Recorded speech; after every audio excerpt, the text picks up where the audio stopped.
Hello guys, welcome back to mega IAS. दोस्तों, मैं मेहराब शेख आज आपके लिए एक नया वीडियो, एक नया कंटेंट लेकर आया हूँ। आज का कंटेंट है some important idioms and phrases. आज जो इडियम्स आप देखेंगे, या तो ये आपके लिए पहली बार होगा, या अगर कभी देखे हैं तो रिवीजन हो जाएगा। ठीक है। जनरली ये इडियम्स बुक्स में भी नहीं मिलेंगे आपको, इधर उधर से कहीं से जमा करना पड़ेगा, तो ही शायद मिल सकता है। So these are very very important idioms. इनमें से कई इडियम्स एग्जाम्स में आते हैं मतलब रेगुलरली आते रहते हैं। तो आज ऐसे ही इंपॉर्टेंट इडियम्स मैं आपको दे रहा हूँ। पूरे वीडियो को एंड तक ध्यान से देखिएगा, ताकि एक भी कंटेंट, एक भी इडियम मिस ना हो, ना मीनिंग ना ट्रिक।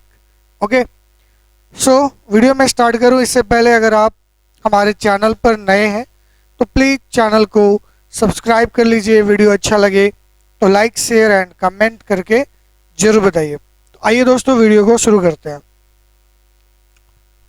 सबसे पहला इडियम जो आप देख रहे हैं स्क्रीन पे, दैट इज डेकअप। डेकअप पढ़ सकते हो, डेक अप पढ़ सकते हो, व्हाटएवर जो पढ़े।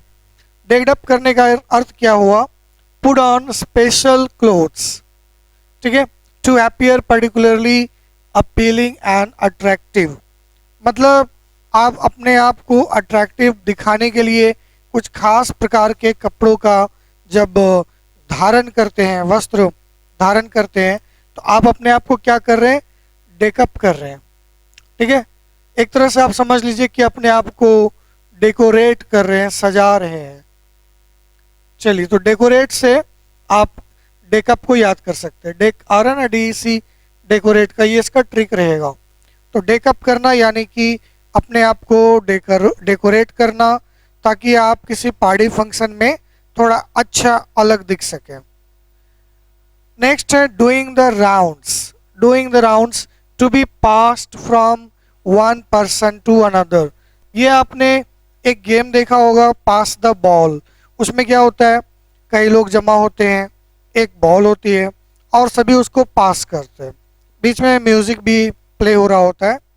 तो कुछ ऐसे ही होता है डूइंग द राउंड्स, यानी कि एक पर्सन से दूसरे पर्सन तक चीज़ों को पास करना, पास आउट करना।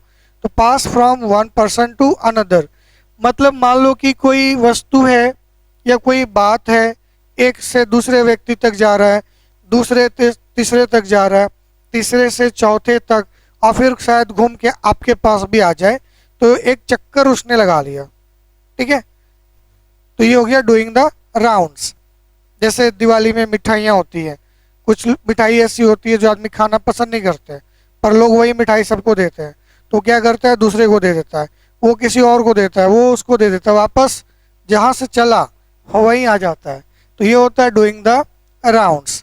ठीक है, ऐसा किसी एड में मैंने देखा था। तो राउंड मतलब चक्कर मारना हो गया, कोई चीज़ घूम फिर कर आपके पास वापस लौट आए। नेक्स्ट है takes a beating. Takes a beating मतलब हो गया to be damaged because of performing badly और being criticised. Takes a beating मतलब आप कह सकते हैं किसी बात का बुरा मान लेना, या किसी बात से हतोत्साहित होना या हताहत हो जाना। Takes a beating. To be damaged यानी किसी चीज़ का नुकसान होना या आपका नुकसान होना, क्योंकि उसने अच्छा परफॉर्म नहीं किया था, बुरा परफॉर्म किया था, या फिर बीइंग क्रिटिसाइज, या उसको क्रिटिसाइज किया लोगों ने, पसंद नहीं किया, तो इस वजह से वो क्या हो गया, थोड़ा सा बुरा मान गया। Takes a beating. बीट मतलब पीटना होता है। मान लो किसी को पीट दिया तो आदमी बुरा ही मानेगा, थोड़ा डैमेज हो जाएगा। तो टेक्स अ बीटिंग मतलब डैमेज हो जाना, क्योंकि उसने अच्छा परफॉर्म नहीं किया, या कोई चीज़ खराब हो जाना भी हम कह सकते हैं। जैसे कि हमने एक फ्रेजल वर्ब किया था, ब्रिंग ब्रेक डाउन, खराब होना। ठीक है, तो हम इसका फ्रेजल वर्ब ब्रेक डाउन भी ले सकते हैं, कोई चीज़ खराब हो जाना। तो to be damage because of performing badly और बीइंग क्रिटिसाइज्ड। व्यक्ति के लिए उसको क्रिटिसाइज किया तो थोड़ा बुरा मान गया, या डैमेज हो गया, उससे नुकसान हो गया, या फिर उसने अच्छा काम नहीं किया, खराब हो गया। कोई मशीन है, मशीनरी अच्छा नहीं चल रहा होता है, तो क्या हो जाता है, वो खराब होता है। तो टेक्स अ बीटिंग बोलते हैं इसको। बहुत ही सिलेक्टिव वर्ड्स हैं, इनको अच्छे से आप याद कर लें। Next, rip apart. Rip apart का मतलब होता है फाड़ देना। रिप मतलब फाड़ना होता है, नहीं, चीर देना, फाड़ देना। अपार्ट मतलब अलग कर देना। क्या लिखा है? टू डिस्ट्रॉय समथिंग कंप्लीटली, किसी चीज को पूरी तरह से नष्ट करना। रिप मतलब फाड़ना, चीरना। ओके, तो मान लीजिए कि कोई डॉक्यूमेंट है, आपने उसको दो टुकड़े कर दिए फाड़ के, अब वो क्या हो गया? पूरी तरह से बेकार हो गया, किसी काम का नहीं, कंप्लीटली डिस्ट्रॉय हो चुका है। तो रिप अपार्ट करने का मतलब होता है किसी चीज के दो टुकड़े कर देना, चीर देना या फाड़ देना। ठीक है, अपार्ट अलग, रिप मतलब चीर देना। तो चीरने का मतलब हो गया कि वो पूरी तरह से क्या हो गया? डिस्ट्रॉय हो गया, नष्ट हो गया। Clear? Next, strikes a blow, meaning to do something to help or to support an idea or movement or a group. इसका सिंपल सा साधारण सा अर्थ हो जाएगा कि आप किसी विचारधारा को सपोर्ट करते हो या मूवमेंट को सपोर्ट करते हो या किसी पर्टिकुलर ग्रुप को सपोर्ट करते हो। ठीक है, इसी को बोलते हैं स्ट्राइक अ ब्लो। ब्लो मतलब क्या होता है? ब्लो मतलब बहना होता है, बहना। अब जैसे पॉलिटिकली क्या होता है, कभी कभी हवा बहती है किसी पार्टी की ओर, कहते हैं ना इस पार्टी की हवा है, उस पार्टी की हवा है। अब आप क्या कर रहे हो? उसमें किसी एक को सपोर्ट कर रहे हो, यू आर सपोर्टिंग एक आइडिया को, आइडियोलॉजी को, या आप उस जो पार्टी मूवमेंट चला रही है आप उसको सपोर्ट कर रहे हो, या कोई ग्रुप है आप उसको सपोर्ट कर रहे हो।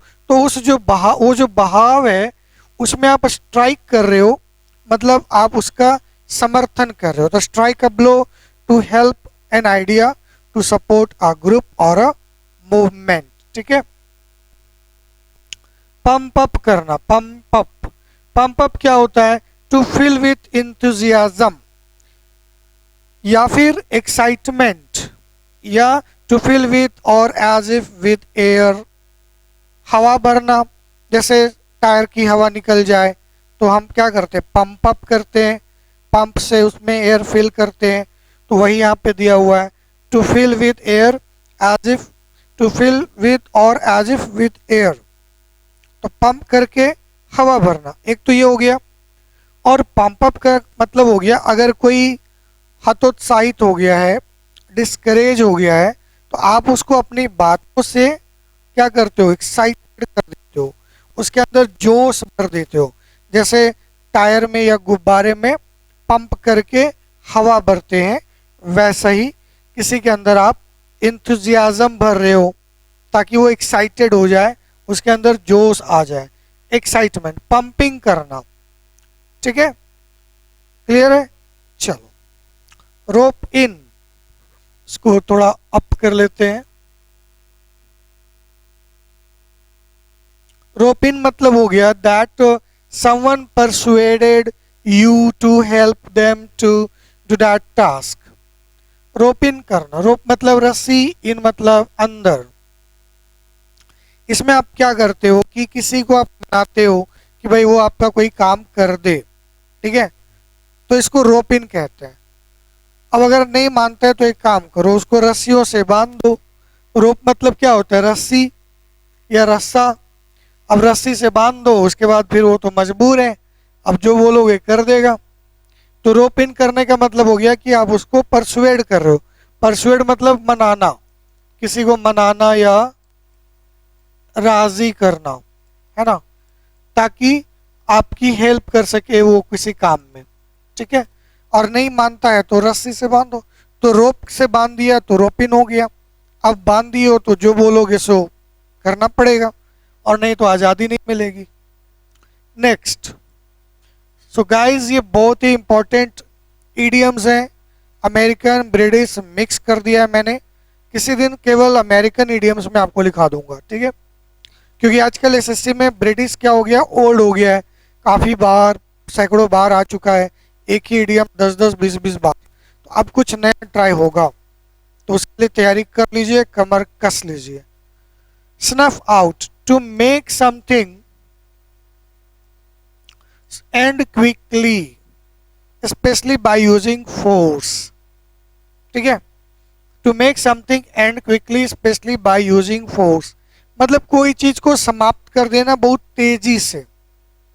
तेजी से बलपूर्वक, या ऐसे भी किसी चीज को समाप्त कर देना, स्नफ आउट हो गया। समाप्त करना, समाप्त करना कैसे? तेजी से, quickly. To make something end quickly, किसी चीज का खात्मा बाय यूजिंग फोर्स। मान लीजिए कि आपको छींक आ रही है लेकिन आप छींकना नहीं चाह रहे, या खांसी आ रही है आप खांसना नहीं चाह रहे, तो थोड़ा आप ताकत लगा के उसको क्या करते हैं? रोक लेते हैं। इसी को कहते हैं स्नफ आउट। ठीक है, एग्जाम्पल समझ गए। Crash, crash out, to be badly defeated so that, इतनी बुरे तरीके से हार जाना कि वो बंदा जो है दोबारा फिर हिम्मत नहीं करेगा आपसे लड़े, किसी कंपटीशन में भाग ले। तो क्रैश आउट का मतलब हो गया बैडली डिफीटेड, बुरी तरह से किसी को आपने क्रश कर दिया, हरा दिया, इस कदर की वो जो है अब वो कंपटीशन क्या कर देगा? छोड़ देता है। You have to leave a competition, इतने बुरे तरीके से हराया। मान लो कोई मैच है, आपने 250 रन बना दिए और अपोजिट पार्टी ने भाई 50 या 100 बना दिए, तो बहुत बुरी के तरीके से आपने क्या कर दिया? उसको क्रैश आउट कर दिया, बुरे तरीके से हरा दिया। ऐसा हराया कि वो कंपटीशन से ही बाहर हो गया। ठीक है, फॉर गुड, फॉर गुड मतलब हमेशा के लिए। फॉर गुड भी इडियम है, एग्जाम में आ सकता है। फॉर गुड मतलब हमेशा के लिए, हमेशा के लिए, permanently. For good means permanently. Next, ले इन टैटर्स, डैमेज्ड बियॉन्ड रिपेयर। टैटर मतलब क्या होता है? चिथड़ा, जैसे कपड़े बहुत फट जाते हैं, चिथड़ा उड़ जाता है, वो टैटर होता है। ले मतलब पड़े रहना या रहना। तो कोई चीज इतना मतलब टूट गया है, फट गया है, चिट गया है कि अब वो क्या है? रिपेयर से परे है। अब कोई दर्जी उसको सी नहीं सकता। ठीक है, फिल्मों में डायलॉग होता है ना कि इतने टुकड़े करूंगा कि कोई जोड़ नहीं पाएगा, वही चीज हो गया। ले इन टेटर्स, इतने चिथड़े हो गए चीजों के, किसी भी चीज के, कि वो रिपेयर से परे हो गया, अब उसका रिपेयर नहीं हो पाएगा। जाहिर सी बात है, एक दो जगह फटे तो आदमी सी लेगा, लेकिन अगर चिथड़ा हो जाए तो कितना सिएगा? उसको नहीं सी सकते। तो ऐसी किसी की स्थिति हो जाती है कि उसकी ज़िंदगी में चिथड़े जैसा हाल हो जाता है कि वो एकदम टूट चुका है, कहीं से जुड़ने लायक नहीं है।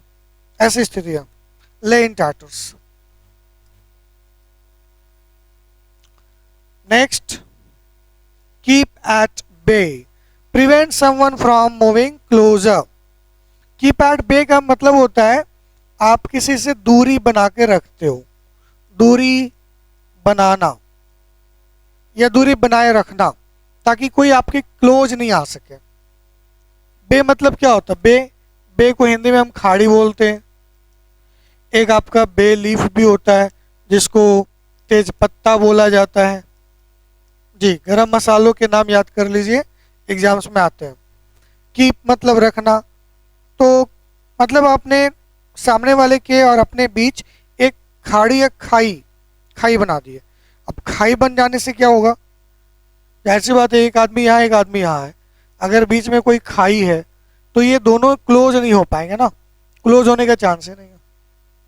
तो कीप एट बे का मतलब है दूरी बनाए रखना, यानी एक खाई बना दिया ताकि आपके सामने कोई आ नहीं सके, आपसे कोई क्लोज नहीं हो सके, आपके करीब ना आ सके। Keep at bay. अब इसको एन आर्म्स लेंथ भी बोलते हैं ना, एक ये इडियम भी सुना पड़ा होगा, an arm's length. An arm's length मतलब क्या हो गया? वो एक हाथ की दूरी। पहले प्रार्थना करने के लिए हम लोग खड़े होते थे, टीचर कहते थे एक हाथ की दूरी बना लो ताकि कोई एक दूसरे को टच नहीं करे, मतलब दूरी बनाए रखना। कीप एट बे भी बोलते हैं और एन आर्म्स लेंथ भी बोलते हैं। Tone down, altered so as to less extreme or intense। alter का मतलब जानते होंगे, ऑल्टर करना मतलब चेंज, बदल देना। So as to, less extreme or intense. Tone क्या होता है? किसी का बोलने का टोन होता है ना, लहजा। डाउन मतलब नीचे। तो अगर मान लीजिए मैं टोन डाउन करके बोल रहा हूँ, कई लोगों की आदत होती है बड़ी ऊंची आवाज में बात करते हैं, ऐसा लगता है कि वो सामने वाले को डांट रहा है, बट एक्चुअली वैसा होता नहीं है। उसका टोन, उसका पिच इतना हाई होता है नेचुरली। अब अगर वो उसको डाउन कर देता है तो जो चीज है बोल रहा था वो उसकी इंटेंसिटी क्या हो जाएगी? कम हो जाएगी। पहले जो लगता था कि डांट रहा है, अब वो क्या हो जाएगा? नहीं डांट रहा है या फिर नॉर्मल हो गया। तो altered so as to less extreme, और उसका जो एक्सट्रीमनेस है, अधिकता है, पिच जो हाई हो गया, वो कहीं ना कहीं थोड़ा डाउन हो जाएगा। तो टोन को जरा डाउन कर दीजिए ताकि उसकी इंटेंसिटी कम मालूम हो। स्क्रब अवे क्या होगा? Clean something away by rubbing. घर में स्क्रब होता है ना, पोछा लगाने वाला। जी हाँ, बर्तन पोछने के लिए, घर को पोछने के लिए एक स्क्रब आता है। तो स्क्रब अवे करना मतलब पोछना, पोछा लगाना, साफ करना। आप इसको वाइप आउट भी बोल सकते हो, रब आउट भी बोल सकते हो। वाइप करना, रब करना, स्क्रब करना। देखो स्क्रब में भी रब है, आर यू बी, मलना। तो कोई चीज आपने स्क्रब अवे किया मतलब उसको रगड़ के मिटा दिया, साफ कर दिया। ठीक है। वियर एंड टीयर, आपने एक सुना होगा, कोई पेन होता है, बोलते हैं उसको लिखो और फेंको, यानी यूज करके उसको खत्म कर दो। इसी को अंग्रेजी में बोलते हैं wear and tear. That means कि आपने किसी चीज का इतना इस्तेमाल कर लिया कि अब वो खत्म हो गया, डैमेज हो गया। डैमेज फ्रॉम वर्क और यूज। तो जाहिर सी बात है, जो कलम आप लिखेंगे खत्म हो जाएगा। हाँ, अब उसको रिफिल नहीं कर सकते, वो डैमेज हो गया, अब वो किसी काम का नहीं। कपड़े, वियर एंड टीयर, अगर आप उसको पहनते हैं तो धीरे धीरे वो डैमेज होता है, कलर फेड हो गया, कपड़े का जो थिकनेस है धीरे धीरे वो पतला हो जाता है, कम हो जाता है। तो वो वियर एंड टीयर वाली स्थिति होती है, यानी पहनो और फाड़ो। ठीक है। तो कोई भी चीज को आपने इतना यूज किया कि यूज के मतलब बदौलत वो डैमेज हो गया, खत्म हो गया। Tick all the boxes to satisfy और fulfil everything that is necessary और डिजायर्ड। अगर आपने अपना कोई विश लिस्ट बना लिया है, ठीक है, कि भाई गोवा जाना है, पार्टी करना है, कार लेना है, अब आपने इसमें टिक किया कि क्या क्या आपका हो गया। तो जो जो हो गया उसमें आप क्या करेंगे? टिक करेंगे। यानी आपकी जो इच्छाएं थी, आपकी जो विशेष थी, है ना, डिजायर थी, विशेष थी, वो आपने क्या कर लिया? फुलफिल कर लिया, अपने आप को सेटिस्फाई कर लिया। तो जब आप इन बॉक्सेस को टिक कर देते हो तो आप क्या करते हो? अपनी इच्छाओं को पूरा करते हो। जो आपके लिए ज़रूरी था, दैट यू फील कि मेरे लिए वो नेसेसरी है, उन काम को आपने कर लिया है, तो आप क्या करोगे? You will tick all the boxes. मतलब मेरा ये काम भी हो गया, ये भी हो गया, ये भी हो गया, सारे काम मैं कर चुका हूँ, जीवन में अब कुछ नहीं बाकी है। और जो बाकी रह गया है, मान लीजिए अभी घर बनाना बाकी है, तो इसको अभी टिक मत कीजिए। अगर नहीं टिक करेंगे तो वो आपका सेटिस्फाइड नहीं हुआ। ठीक है। Butter finger, someone who is clumsy. Butter finger क्या होता है? बटर फिंगर कहते हैं ऐसे व्यक्ति को जो थोड़ा सुस्त है। जैसे आप उसको पकड़ने दे दो वो स्लिप हो जाएगा। जैसे हाथों में तेल लग गया हो, बटर फिंगर। किसी के हाथ में आप तेल लगा दो और फिर उसको कुछ पकड़ने दो, ग्लास पकड़ने दो, गिरेगा, वो पकड़ नहीं पाएगा, मक्खन लगा दिया। तो someone who is clumsy and often drops things और else fails to catch something. ठीक है। क्लमजी मतलब क्या बताया मैंने? सुस्त, डल। कोई इतना सुस्त है, डल है कि उसको कुछ पकड़ने दो और वो क्या कर देता है? ड्रॉप कर देता है। क्यों? क्योंकि उसका बटर फिंगर है। ठीक है, वही चिकना हाथ। Next, stem the tide. Stem the tide का है to stop something from increasing. Tide मतलब क्या होता है? वो ज्वार भाटा बोलते हैं ना, ज्वार भाटा। स्टेम मतलब तना, पौधों में तना होता है, अब मान लीजिए कि आपने कोई पौधा लगाया हुआ है, अब वो राइज कर रहा है, उसकी तनाएं निकल रही हैं, शाखाएं निकल रही हैं।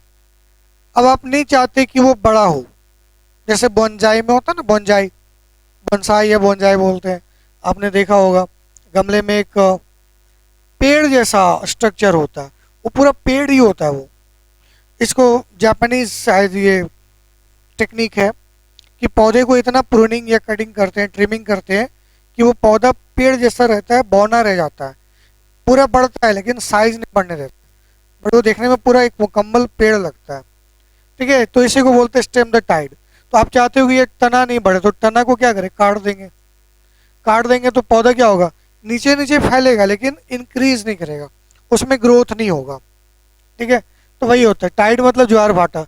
ऐसे जो लहरें समुद्र में उठती हैं, आप नहीं चाहते कि ये उठे, तो आप इसको स्टेम कर दो। स्टेम का मतलब यहाँ हो गया काटना, कट कर दो ताकि उसमें इंक्रीज ना हो, ग्रोथ ना हो। अगर आप स्टेम द टाइड नहीं करोगे तो सामने वाला वो ग्रो कर जाएगा, बढ़ जाएगा ना वो। चलिए, उसको बढ़ने से रोकने के लिए कट करना जरूरी है। In the scheme of things, in the scheme of things, the way things are organised और happens. In the scheme of things का मतलब हो गया कोई योजना जिसके तहत कोई कार्य होता है। ठीक है, कोई योजना, स्कीम तो हो गया योजना, स्कीम ऑफ थिंग्स, आपने कुछ चीज़ों के लिए योजनाएं बनाई हैं। ठीक है, ताकि उससे काम हो, चीज़ें हो जाए। ओके, तो इन द स्कीम ऑफ थिंग्स का मतलब होता है कोई योजना होना या योजना में शामिल होना या बनाना। स्कीम से याद कर लेंगे।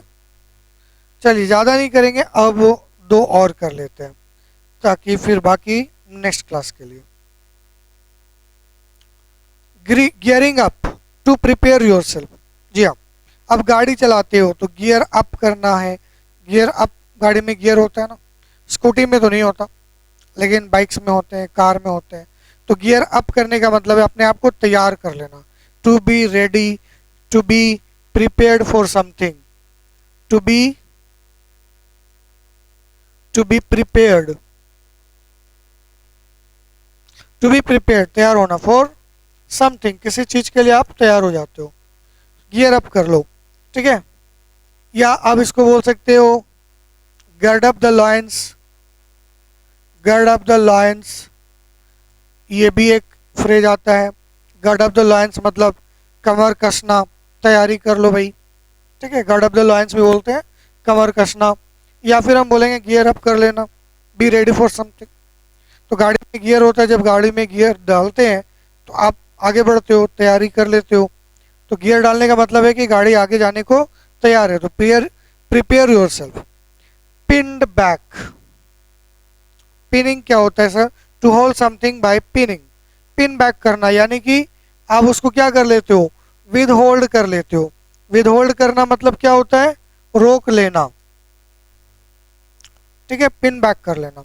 मान लीजिए डॉक्यूमेंट आप इश्यू करने वाले थे लेकिन अब आपका मन बदल गया या आपको डेट बदल देनी है कि आज नहीं कल इश्यू करेंगे, तो आपने क्या कर दिया, जो डॉक्यूमेंट आप देने वाले थे अब उसको वापस स्टेपल कर देंगे जहाँ वो पहले था, अभी देने का नहीं है ना, तो पिन बैक कर दिया। उसमें दोबारा जो है उस डॉक्यूमेंट को फिर से आपने पिन अप कर दिया है। ठीक है, तो इसको बोलते हैं होल्ड बैक, पीछे हट जाना या रोक लेना, या हम इसको विड्रॉ भी बोल सकते हैं, किसी चीज से पीछे हटना या रोक लेना। ठीक है, pin back, to hold something by pinning, यानी उसको पिन अप करके, स्टेपल करके रख लेना। तो दोस्तों, these were very very important idioms for your upcoming exams pertaining to SSC, banking and many other exams. Okay, तो इसको आप अच्छे से लर्न कर लेंगे, रिवीजन कर लेंगे, और इसी तरह के कंटेंट के लिए आप हमारे चैनल को जरूर सब्सक्राइब कर लीजिए। तो मिलते हैं नेक्स्ट वीडियो में। Till then take care, good bye.